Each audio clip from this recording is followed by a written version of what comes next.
If you're watching this video now, you probably want to study in Canada, and if you wanted to, you also took the IELTS in hopes of getting accepted by universities in Canada.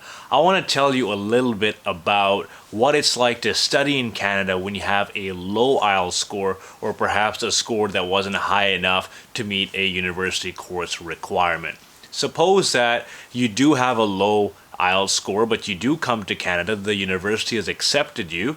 The issue you might run into is that while you're at university, you might not be networking as much in English. You might be more prone to hanging out with people from your part of the world, people who speak your language. The issue with that is you're not really making a lot of connections in Canada with people who can provide you with job opportunities later on. Most of your connections are in the same pool where you're coming from. They're also students coming from the same country you came from. So it's not going to help you find jobs.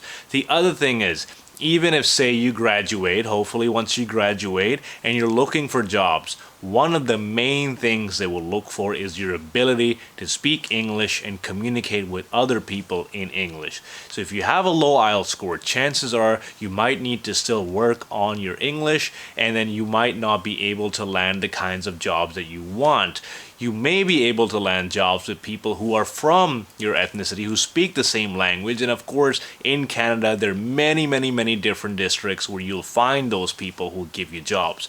Or roles where communication isn't a huge aspect, maybe more labor-intensive roles, or maybe roles where you just have to show up, you have to do the task, and that's all they require of you.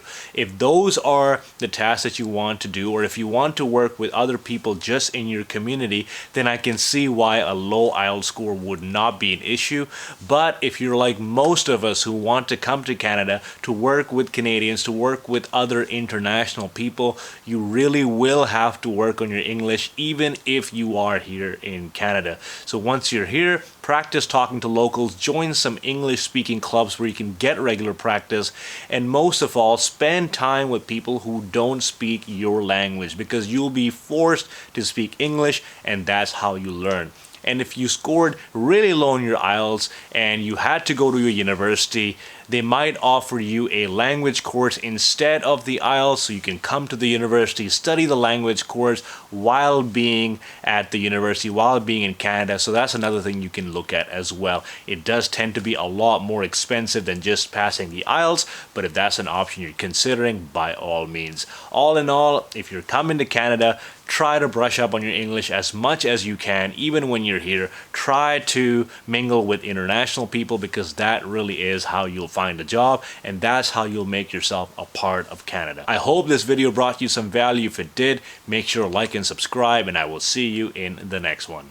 Take care.